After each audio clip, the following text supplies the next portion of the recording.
Okay, I think we are recording here.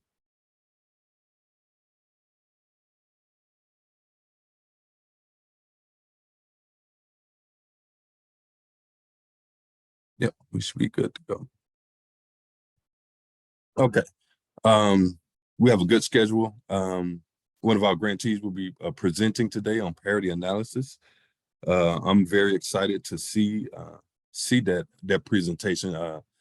Very smart individual providing that presentation. But first of all, thank you all for joining us today on NIFA's second quarterly call. Again, it's such a pleasure to see all of you all again.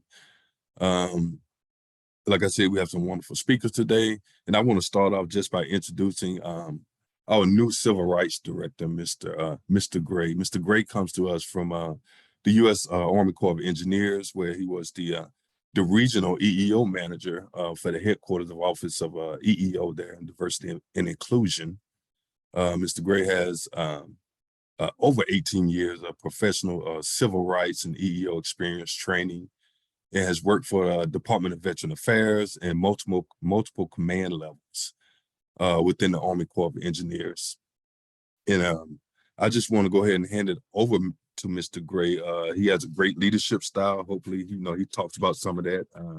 And I know our NIFA staff loves him, his approach to us, and his leadership style. So I'm gonna go ahead and hand it over to Mr. Gray so he can go ahead and do an introduction and greet you all. So, Mr. Gray.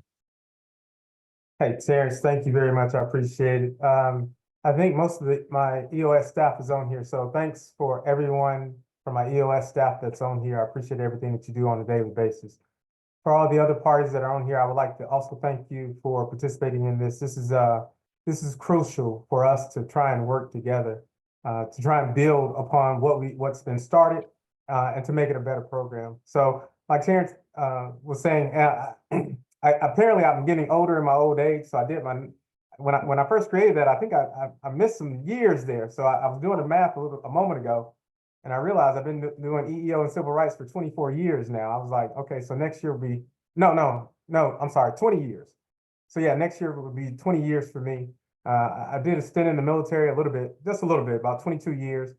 Enjoy my time there, try to make that a better organization itself. But that's about me. Oh, I know all y'all want to know who's my favorite football team. It's the Cowboys, like everyone else. So I'll throw that out there.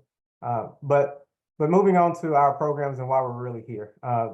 The intent is to ensure that everyone has a fair and equitable opportunity to participate in any and all programs that we have. And what we depend on you out there, and I'll say in the field, meaning the universities, institutes, and that nature, what we depend on you is to get those individuals in and make sure that they have the appropriate access to all of these programs. As you already have the programs created for them to be successful, but we want to make sure that they have that resource and knowledge and education to get off into these programs. What we want to build, or the intent for my team working with your teams, is to build that consistency of the programs. We want all of them to look alike, meaning fair and equitable across the board. And in doing that, we have to have these types of meetings to build upon our relationships and things of that nature. Because for me, and I learned a long time ago, that building relationships is going to be key. Sometimes we're not always happy with one another, but the relationship in itself is, if it's built properly, whether we're happy with each other at that time or not, the relationship will never falter. So we'll be good. And then with that also being said, we're going to have to spread awareness, and that's the biggest piece. So our piece is to make sure that you understand the rules, regulations, and policies outlined by the federal government, but we want to make sure that we spread that awareness out to those communities that are underserved or underrepresented in whatever way, shape, form, or fashion, so they can ensure that they have the opportunities that anyone else would have. So I challenge my EOS staff to all have the same commitment and desire that I have.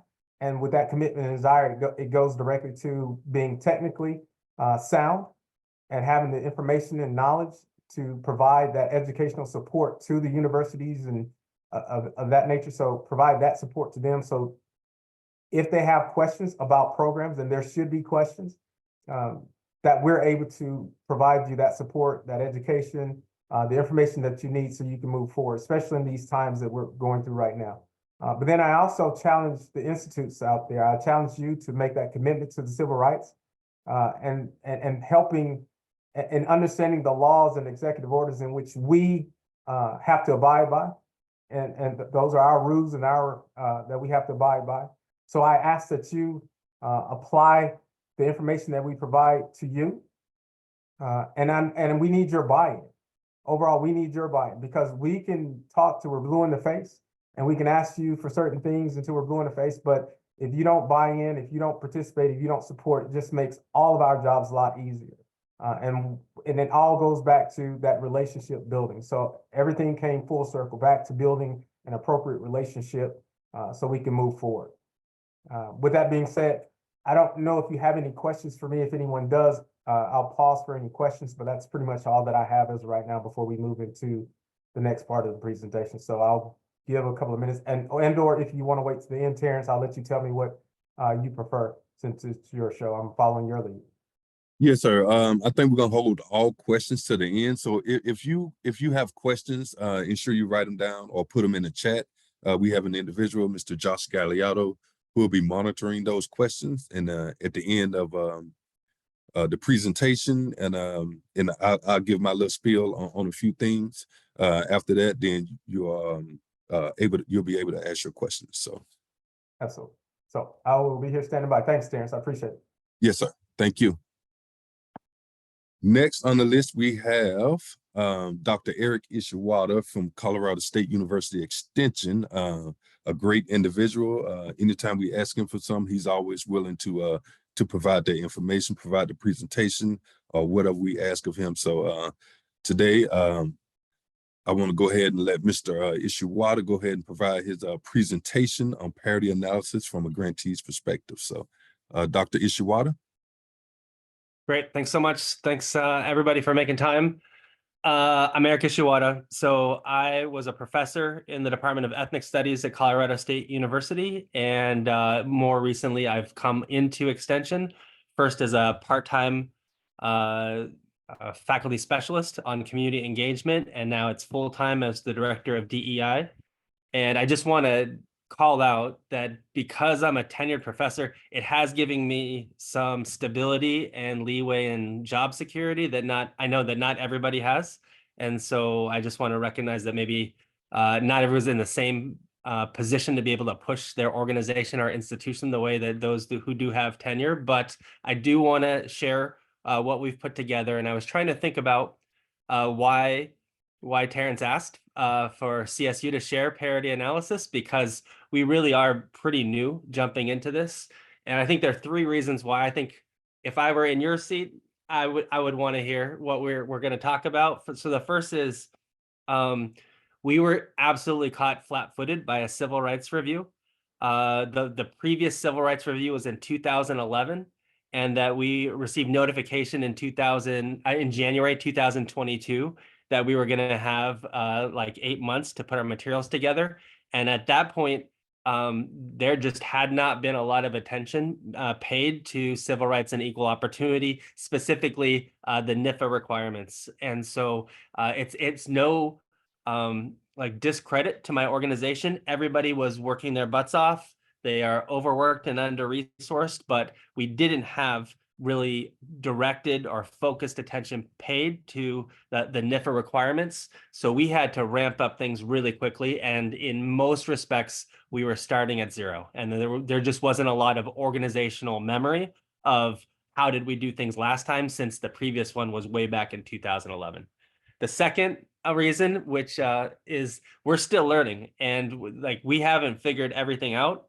We're still making some mistakes that Terrence is helping us catch, even last night with my public notification statement. But I think it's just important to know that we are always just trying to dial things in so we can, as our new director just mentioned, so we can really honor those land grant missions we have to serve all of the residents in our state.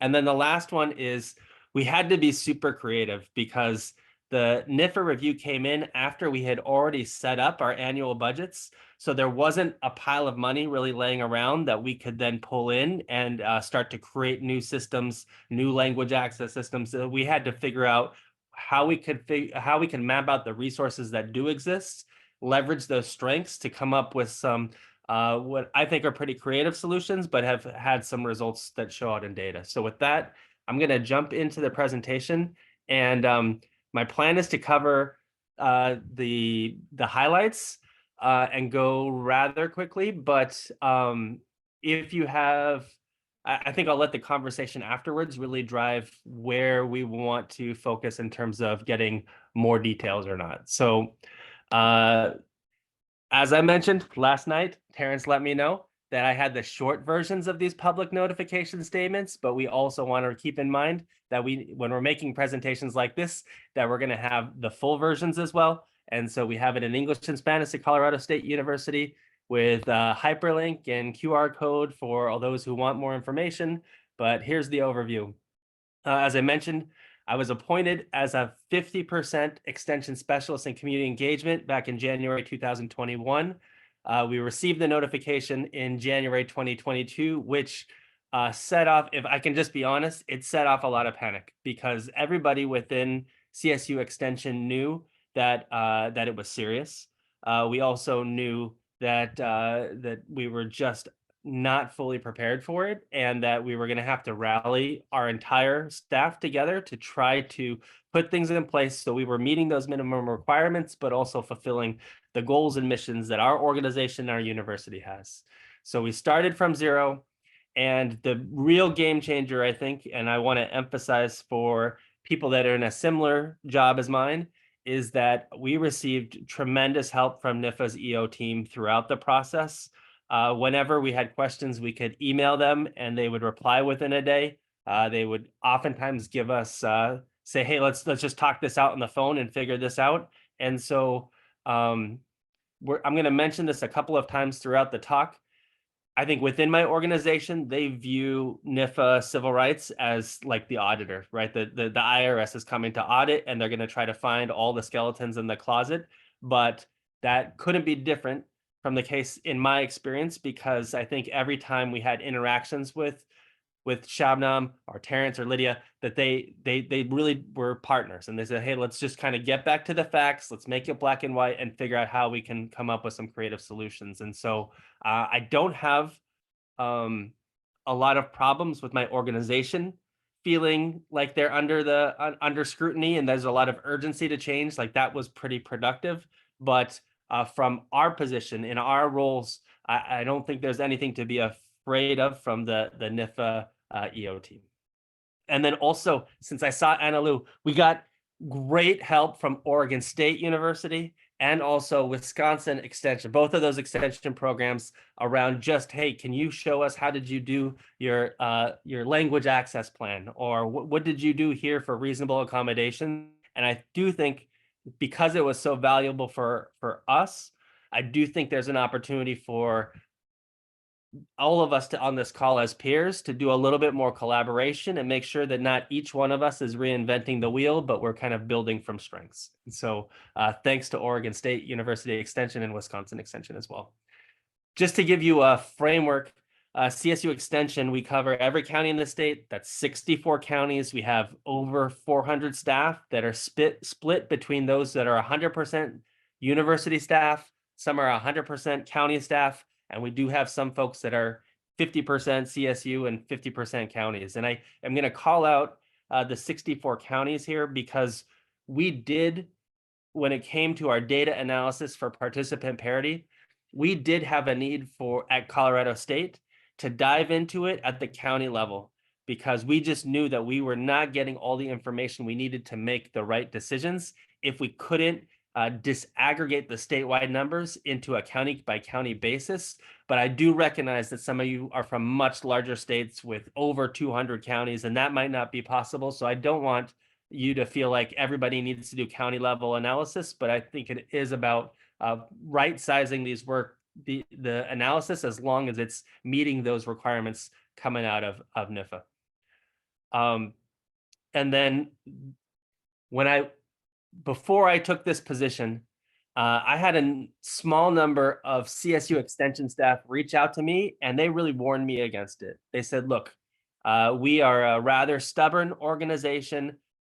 This group right here, we are interested in everything that you're going to want to do, but the rest of the organization, they're so busy and under-resourced, and they're rather stuck in their ways that the last thing they want to do is to take more trainings or start to do checklists of requirements that are not part of it, or then even do the really hard and laborious work of building new relationships with their resident stakeholder groups who are coming from underserved populations. And they said the problem is that within CSU Extension, there are not enough carrots and there are not enough sticks. There are not enough carrots or incentives to get people to move out of their comfort zones.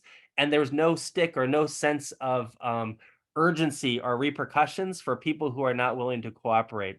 And so what the Civil Rights Review did for us, and specifically Parity, is it brought together focus, because the story that I began to tell was, hey, by the numbers, our NIFA related funding for CSU program extension programs, that's about 50% of operations.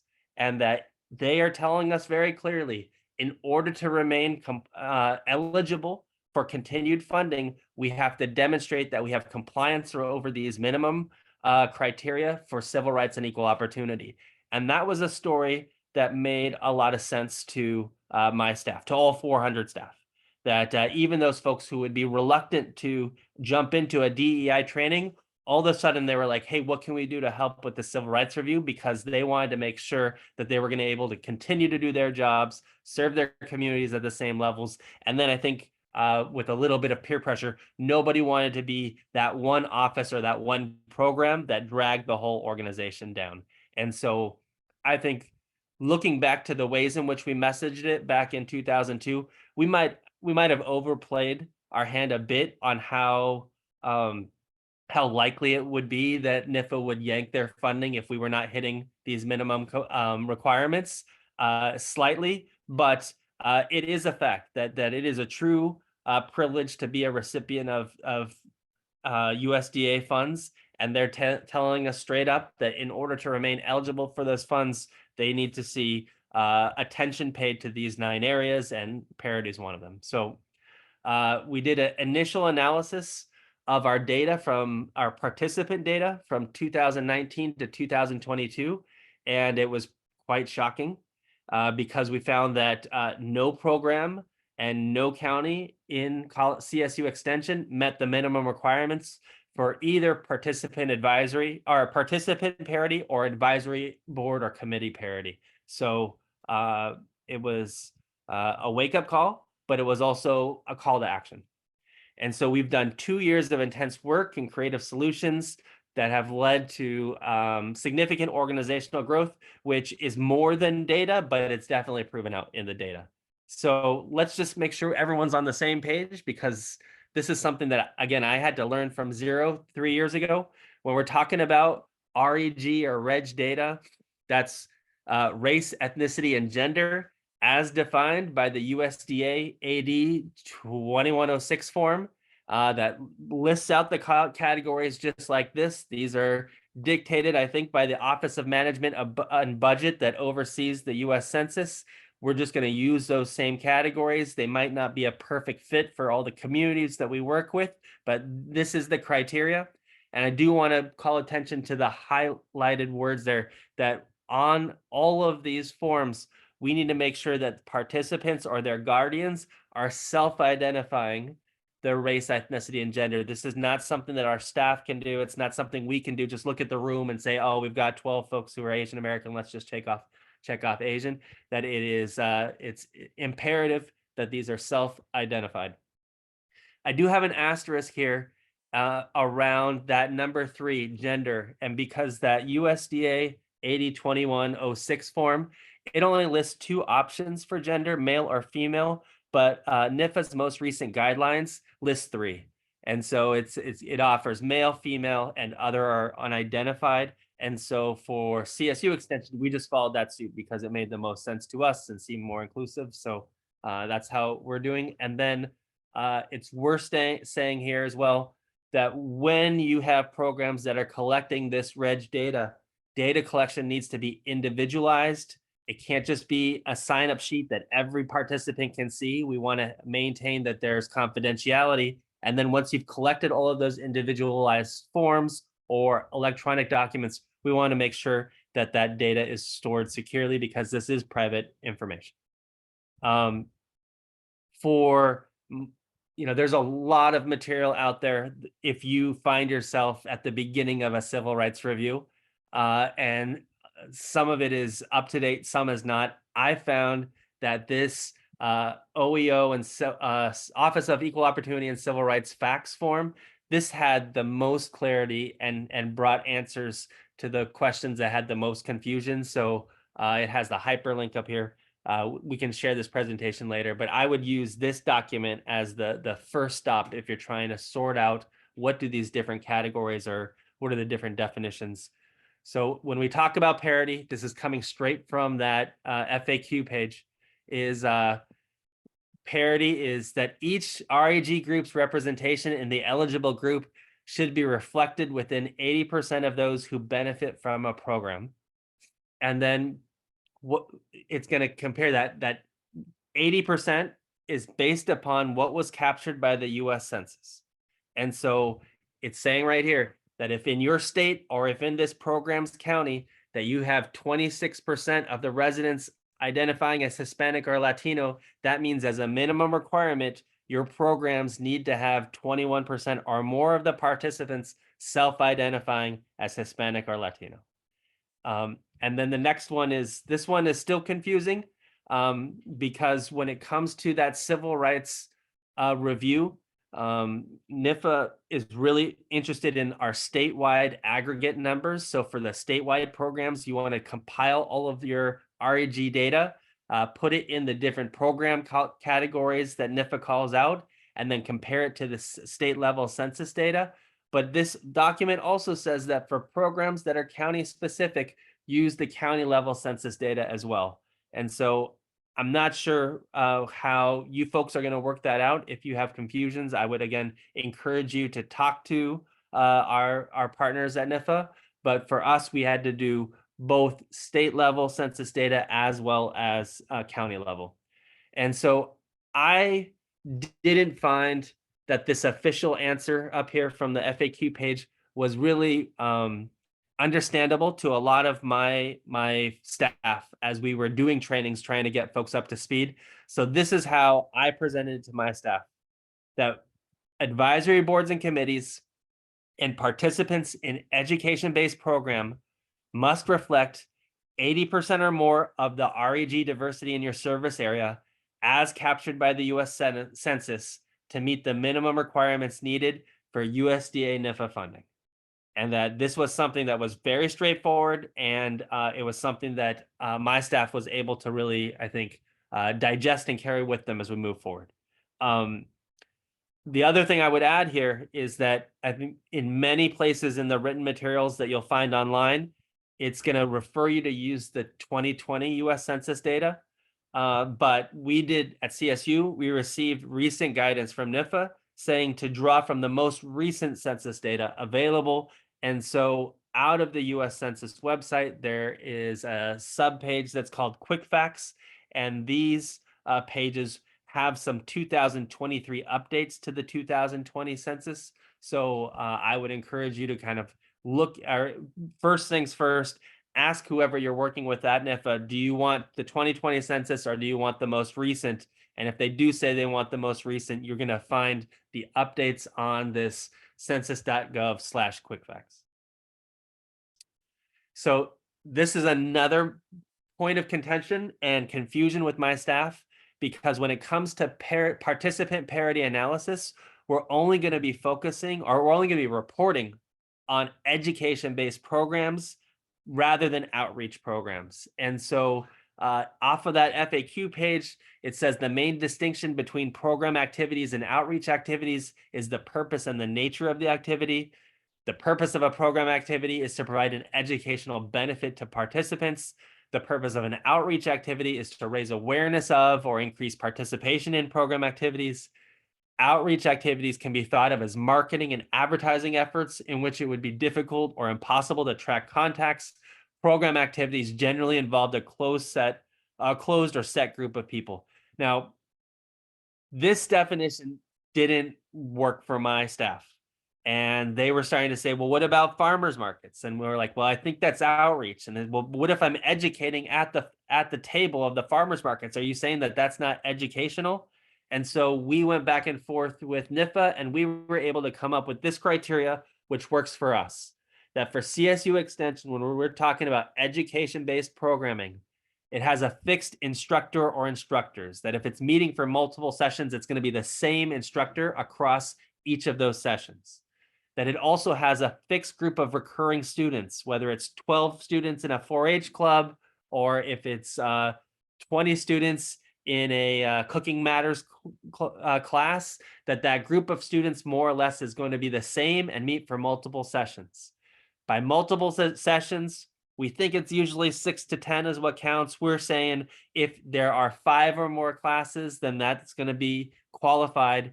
And then last, that the learning is based on an established curriculum or workbook. And, ideally it's coming from an extension source like CSU or 4-H online.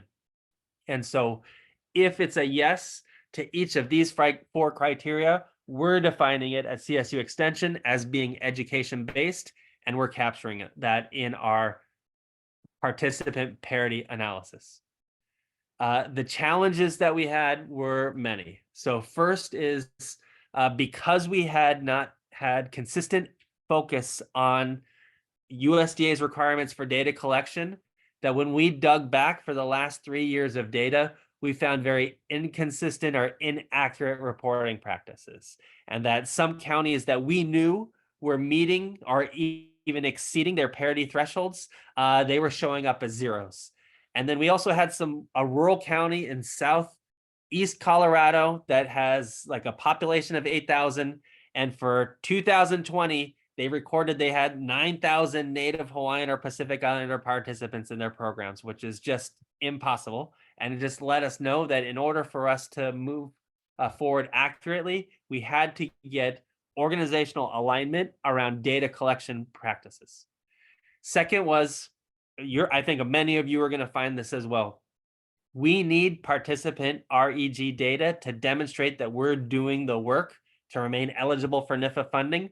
But many of the individuals and many of the families that are part of our extension programs are by nature reluctant to submit personal data to the government. And so if you give them the option and you say, hey, would you like to submit your race, ethnicity, and gender data of your child to the federal government, like 9 times out of 10, they're going to say no. And so we had to really give a script to our extension staff saying, this is voluntary, but we do want to let you know that this is one of the ways that we prove that we are meeting our minimum requirements, and that if you appreciate programs like this, if you appreciate staff like this, the way to keep it going at the same levels is to participate at the level that you're comfortable with. Third is, at least in Colorado, there is persistent confusion around the Hispanic category under ethnicity, and that we have a lot of people who are immigrants or asylees coming from northern Mexico, are coming from Central America, and they've never thought of themselves as Hispanic. They've never really had to think about maybe the ways in which they fit within the US racial categories. And so we were getting drastic undercounts in the number of our Latinx participants just because of confusion at the community level, but then also confusion at our staff level. And that maybe a participant would ask our staff, what should we do on this Hispanic category? And our staff would say, oh, like, I'm not sure. So we had to bring accurate information around that Hispanic category. And after doing that, we're seeing a drastic increase in the ways in which we're capturing that within our participant data. This one's a big one if you're a manager like me, is that it gets very easy to put the majority of Parity's focus on education-based programming. And if you lean too heavily on saying, hey, we need to make sure 4-H programs are doing those parity sheets, that it starts to devalue outreach efforts. And it makes staff feel like, hey, my work is not worth anything if it's not a 6-week-long class with a fixed set of students, a set curriculum. And so we had to jump in really quickly and say, hey, look, both of these are important. We need those outreach activities to continue to go. They're important to us. They're part of our mission. And the better job you do in outreach, the easier it's going to be for you to have networks that you can recruit participants for education-based programming. And so I had some staff members in tears because they felt that the fact that the majority of their workload was not going to get classified as education-based programming meant that CSU Extension, our USDA NIFA, didn't value all of the blood, sweat, and tears they were pouring into their community. And so it's like something that you have to balance. The other one, I'm talking mostly about participant parity, because the other place where we need to focus on parity is the selection and formation of our advisory board and committee members. But we at CSU Extension, we're really struggling with this because that selection process is not in-house. That oftentimes it is in partnership with our county partners. Oftentimes county commissioners have a lot of swing to decide who's on those boards or not. And so we are really working right now to figure out how we can start to address this and give our staff all the support they need. But we're not seeing the same sort of quick results around that we're seeing with participants.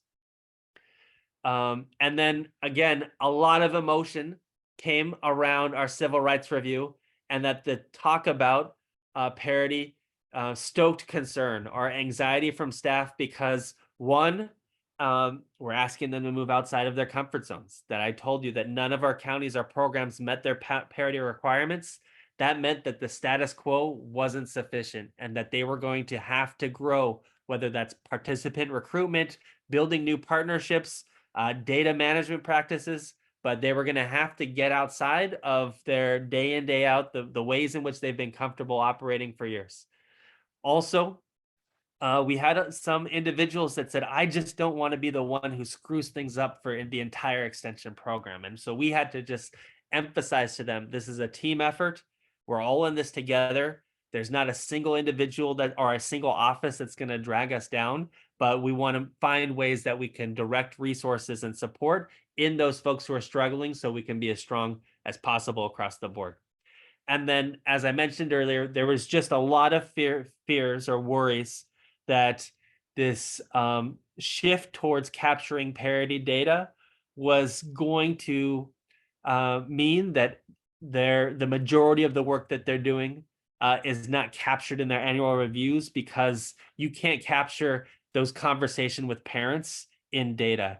You can't capture the ways in which that you've brought in maybe multiple languages into Master Gardeners programs in data if the participants are yet to show up. So we just have to say, I think the point here is that this is a very powerful tool for organizational change, that everybody understands data. Everybody understands that they need to fully serve the diverse demographics within their counties, but there's also a limit, and that if you go beyond that limit, you can get diminishing returns because people start to get worried or concerned that they're going to screw things up. So I'm going to show this form.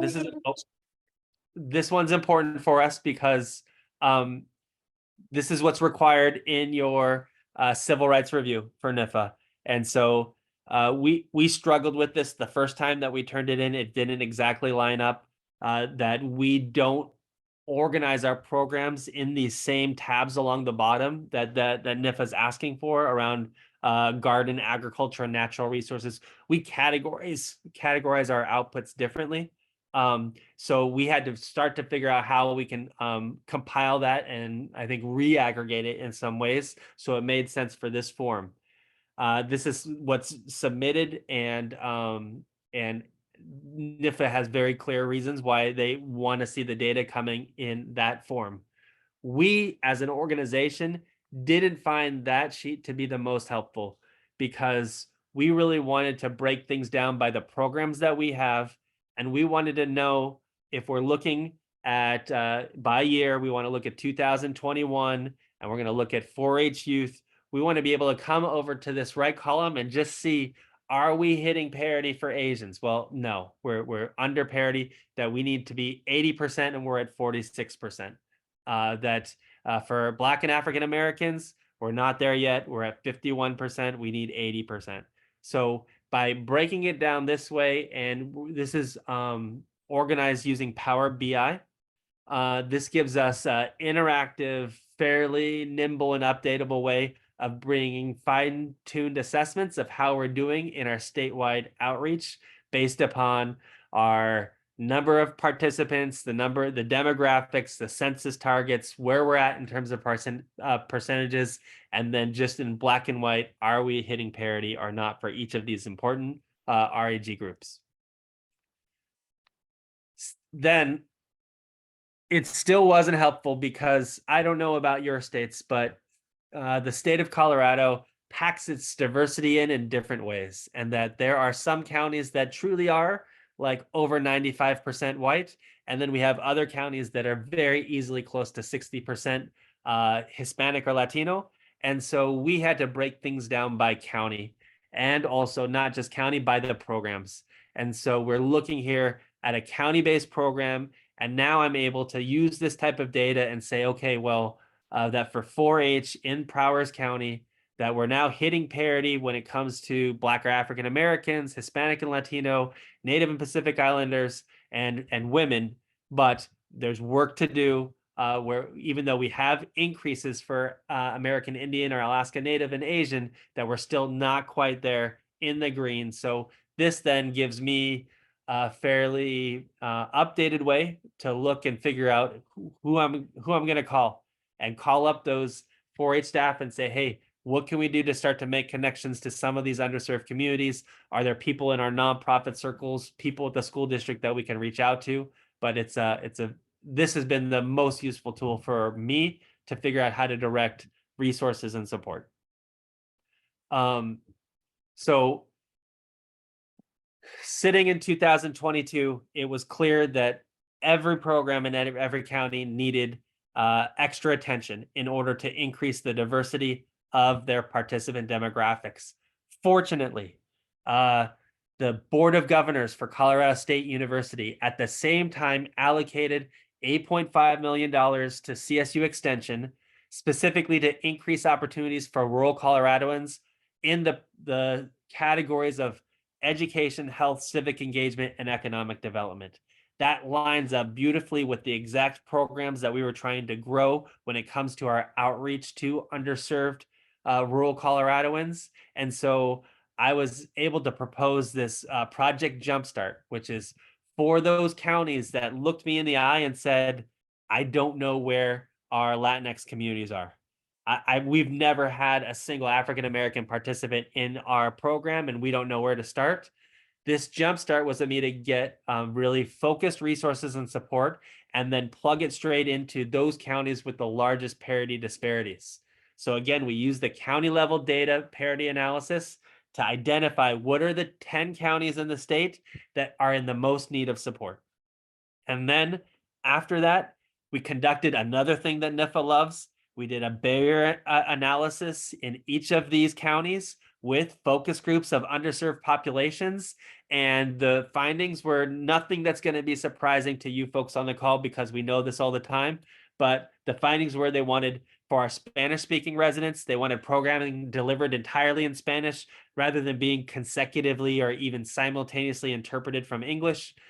They wanted the public notifications disseminated via already established networks of trusted messengers, which is a fancy way of saying WhatsApp. And then they wanted the scheduling of classes to be attuned to their work, family, and cultural or religious obligations.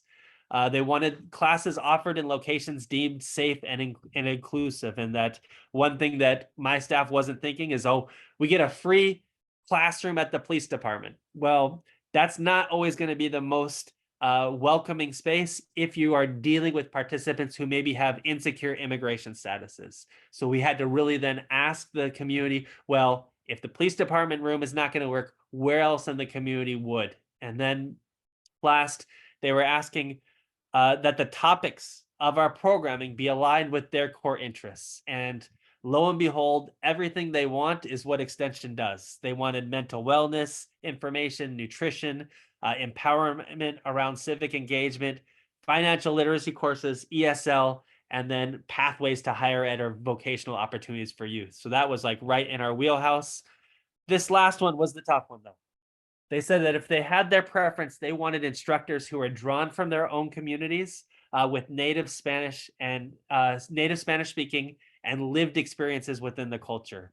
And so I asked our HR department, hey, can I just see the demographics of our staff? And they said no, because the number of staff of color is so statistically insignificant, it would out them. And so that means it's less than 3% of my existing staff were going to be able to meet the call out from the listening sessions in number F. So out of that was the challenge. How are we going to meet the needs from the residents in order to boost our numbers, given the fact that internally we don't have a lot of capacity? And so we developed a system where we started to use local independent contractors. That school teacher, the person that worked as the promotora for the health clinic, people who worked as a family liaison between the school district or the police department and new immigrant communities. We started to work with them and coach them up and built them up as co-instructors in a train the trainer approach, where they're working side by side our extension staff.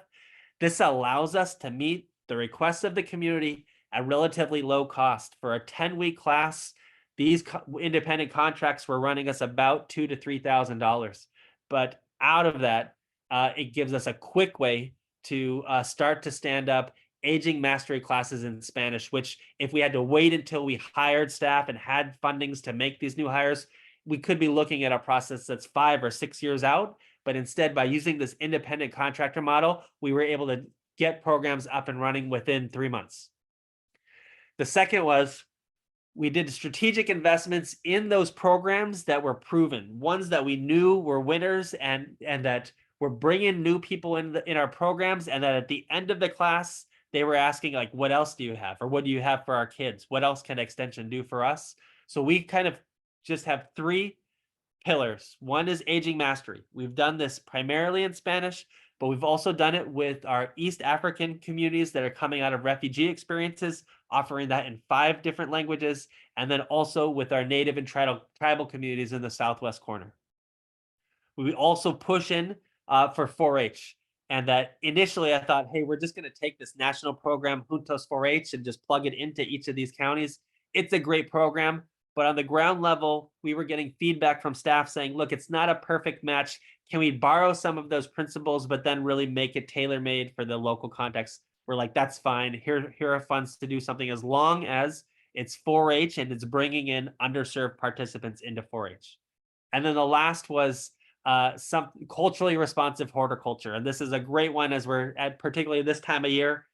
These were planter boxes at mobile home parks, planter boxes in apartment buildings, where we were able to bring residents that were maybe coming from cultures other than the United States that couldn't find those herbs or those vegetables from back home at their local grocery store. We brought them in, did planter boxes. It's low cost. And then out of that, we wrapped into it culturally responsive and linguistically accessible nutrition programs, some mental wellness offerings as well. And then the last one is, instead of trying to bring all 400 of my staff together and do a massive workshop of this is how to work with underserved communities, which wouldn't have gone well, we just decided that we're going to provide individualized coaching and mentoring to those folks, community-facing individuals in those counties, and do a real hands-on, context-specific support that was tailor-made to meet the needs of those individual offices and employees. And so the results are clear. So after 2 years, you can see that all of these counties or programs that from 2019 to 2021, all of them were in the red, specifically around Hispanic or Latino ethnicity in their programs, some as high as, they're in the hole as much as over 30%. But after Jumpstart, there's a dramatic upswing, and you can see percentages gained, some as high as 100% gained or 88% gained.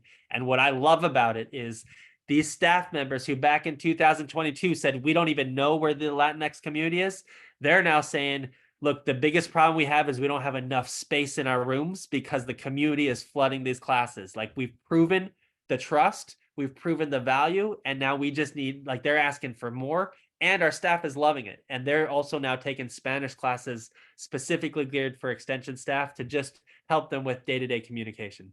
So the downstream effects of all of this, I'm just going to say that parity is not the be-all and end-all for DEI efforts. Like, it's not just about chasing numbers, but our experience is what gets measured gets managed, and that by having these numbers in front of us, it made it very transparent of where everybody stands and where we need to grow. The parity efforts have then spilled across all of the other things we needed to do for organizational development as well. It's created organizational-wide alignment and buy-in for outreach efforts to underserved communities. It's launched statewide barrier analyses and resident listening sessions. It's allowed for improved outreach to underserved residents without the baggage of DEI. I'm the director of DEI. If I show up to rural Colorado and say, hey, let's talk about DEI, they're not going to be super enthusiastic about it right now. But if I say, it's our mission to serve every Coloradoan, and we have an obligation to do it, and they're our friends, families, and neighbors, they've been very open to growing in that direction. It's forced a standardization of data collection and reporting practices. It's provided county level transparency that has clarified what I can do with my budget in terms of where and how to provide supplemental resources and support. It's justified a sustained investment in CSU Extension's language access system because the residents themselves are saying, oh, we want programs in Spanish, so we have to build that out. And then this is the big one. It's attracted external funders. The big foundations out there, they love data. And that if they're not going to really scrutinize the data, but if you could say 8% growth or all of these arrows are going up, that's enough to woo these external funders. And now they're starting to offset some of those costs coming through philanthropy because the mission is aligned directly with how they want to do their grant making. It's also been great for convincing university leadership and county partners that these type of efforts are worthwhile. We had the Board of Governors say, yeah, we're still committed to DEI, but we want to see a return on investment. And that's not going to just be saying, hey, look, this was a wonderful experience from a family. Let me introduce you to this appreciative resident. They want to see the data, and the parity data makes sense to them. So the next steps for us is we have to stabilize the momentum that we've had with these 10 Jumpstart locations. We need to then scale those proven practices statewide. We want to ensure a smooth transition because we had been capturing data in digital measures, and it's going to be switching to Interfolio, but at least this time we're building that structure together from the start. We're creating an updated handbook with guidance on the recruitment for advisory boards and committees. And the main thing here is a lot of this work has been channeled through me and my core staff, but we want the coaching and the support to be more out in the field. We want it to be less centralized and more regionally focused. So I want to build up capacity in each of our regions so they can handle the issues on their own. So I think the takeaways would be parity analysis feels like an audit, but it's really been a helpful tool for organizational development. It's more about just chasing numbers. That the one thing that's been very clear to me is that our NIFA partners, they want to see that we're aware of what we need to do and that we have plans to grow in that direction. That's more important than just looking at the numbers and figuring out if we're 80% or more. And then last, that team over there has been great, and they readily offer themselves as our partners. And so I would encourage you to reach out and talk through any of these confusing points. So thank you so much. And my deep thanks go to the Rural Initiative Funds, CSU Extension leadership staff, community, and our community partners, but then also my data support team, Martha Thomas and Jen Sethi, who have really wrangled this digital measures data and put it into those proper forms, but also the Power BI. So thank you very much. Dr. Ishiwata, thank you. Thank you very much for that great presentation. I would love to see some virtual claps on that presentation. That was an awesome presentation. And I think we've kind of got about 9 minutes left, and I do want to get some questions in before we get off of here. But I do want to put out about the and Justice for All posters. And I know our grantees are waiting for those posters to be approved and ready to be processed for ordering again. Excuse me. A couple of weeks ago, I got word from our USDA office that the posters are going through its final approval process. And by the end of this month or a little bit after the end of this month, they should be ready for processing again. Once they are, we will put out a message to all our grantees through a listserv, informing them of that they're ready to be ordered again. And also the changes on it. I'm not sure. Our office is not sure of the changes that's being made. Only thing we know is that the change that originally set off, the revision of the poster will be changed, which is a link that leads to anyone wanting to file a complaint. The link should now be accurate. When USDA changed their website and how it looks, they restructured some of their links and where it leads to, and so in turn, that Injustice for All poster had a bad link on it because of what USDA changed their website. So once everything is approved, we'll send out a message to all our grantees through the listserv, informing them that they can begin ordering those posters again. So with that said, and I do also want to put out that we love when our grantees work together. We love when our grantees contact each other. I think that works a lot better than you contacting us, because you all are doing the same thing out there. So when grantees are contacting each other, you're building up your network, and you can also bounce out ideas off of each other of how you are dealing with your challenges, things of that nature. So let's go ahead and get into some questions. Mr. Galliardo will lead that off. So. All right, thank you, Mr. Maynor, and thank you again very much to our speakers. We'll open the floor to questions now to Director Gray and Dr. Ishiwata. You can post your questions to the chat or just raise your virtual hand and we'll take them in the order received. But it looks like there are already a few questions pending in the chat, so we'll address those first before proceeding. The first one I see is, what program are you using to teach Spanish to extension workers? I'm excited to talk about this one. It's new. So again, we had no money at all, and but I had consistent requests from my staff saying, well, hey, look, if we're putting stuff out in Spanish language, we're going to get and have more participants. People are going to start calling us and walk into our office, and we can't even say, like, I'm sorry, I don't speak Spanish, talk to this person. So they were asking for classes. And so we found out that everybody who's a university employee has an academic tuition benefit where they're able to get 9 free credits a year. And so we then worked with our language department to design a 10-week online course, which is elementary Spanish for extension. And so instead of saying like where's the library, they're saying like, welcome to 4-H, or, the farmers market's over here. And it cost me no money, because for the 1 credit class, it was $500 each. We had 32 staff sign up, and that generated $16,000, which more than covered the cost. And so it paid for itself. And they're now halfway through a 10-week course, and all the reports are that they are loving it. And so this is a pilot program for us. We're going to revisit it at the end, but I would just kind of think about, if you don't have funds, how can you start to tap into other resources or partnerships on campus and then bring it out into the field? Okay. Are there any other questions? I do see a question as to whether there will be a recording available of the training presentation. So yes, there will be a recording available. So what it has to do, it has to go through the 508 compliance approval process before we can send it out.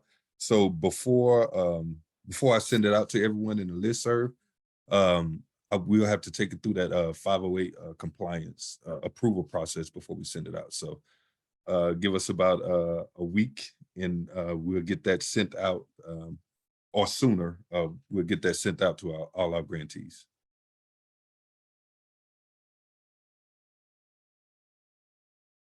Okay. Are there any other questions or comments before we conclude?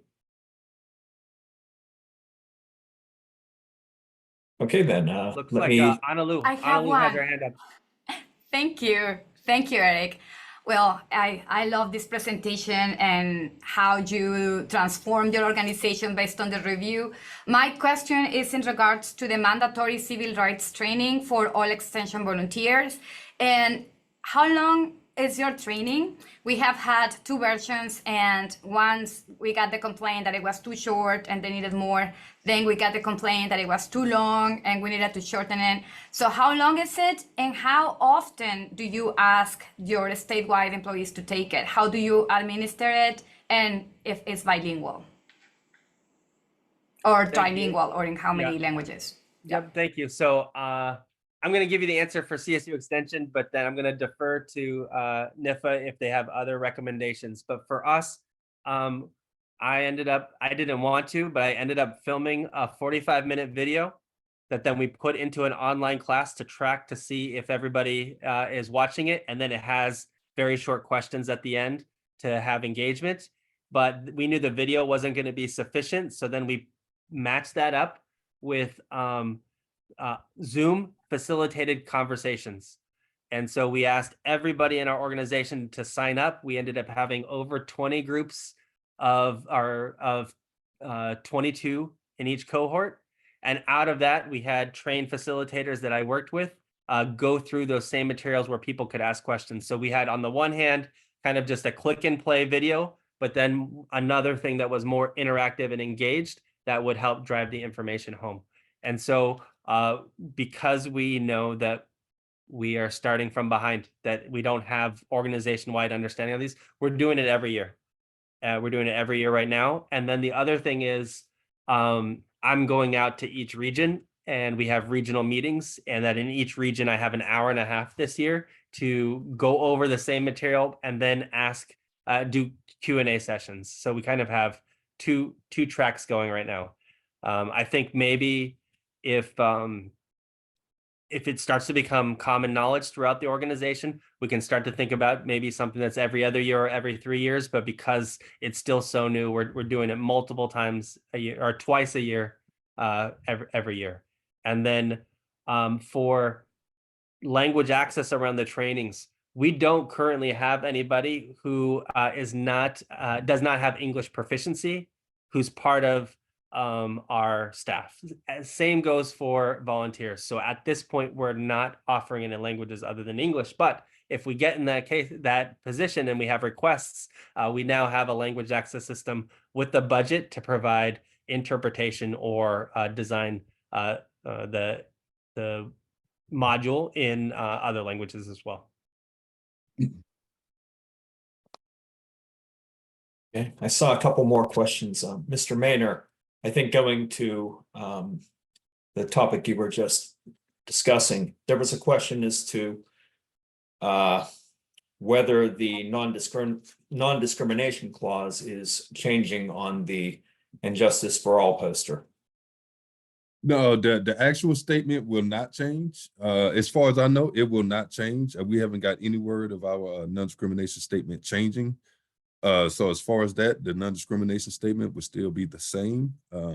If they notify us and say there is a change, then we would definitely, like us being the transparent organization that we are, we would definitely notify you all if any changes come about that will affect, your civil rights review.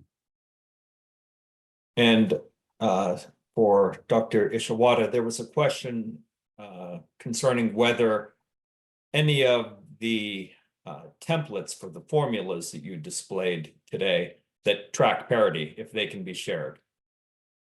Well, for the NIFA form, everybody has access to that, and they'll send you that multicolored form, and that's in Excel, and it has the formulas in there already. And then you can just, if anybody has questions or want to follow things up, you can just reach out to me on email, and we'll do everything we can to support you.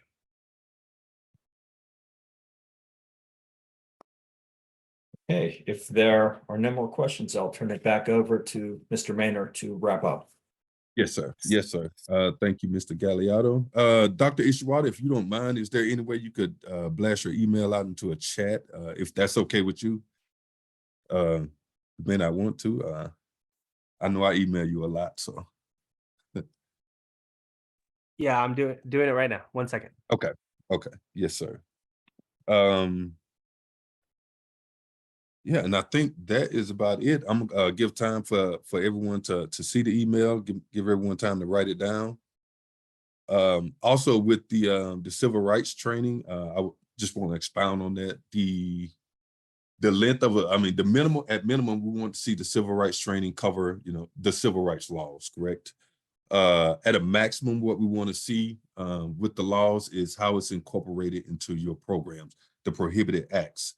The reason behind that is we want to ensure that the volunteers, the staff, they are aware of the prohibited acts for discriminating against a program participant, colleagues, other staff members, or whatever. So at a minimum, the laws should be addressed in the civil rights training, and at a minimum, how it's incorporated into your program. If that makes sense, Ms. Anna Lou.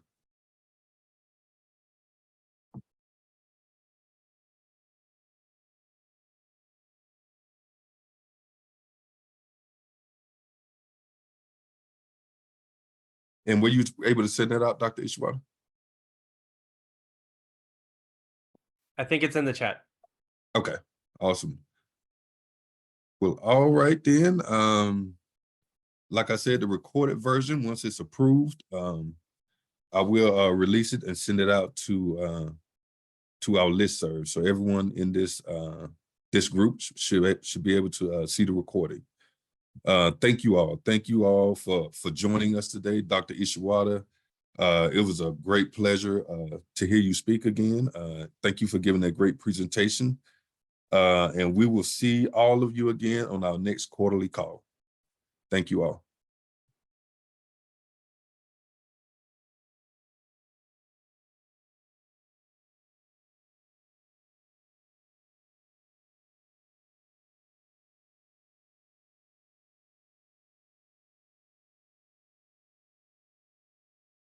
Hey, Terrence, go ahead and stop the recording, please.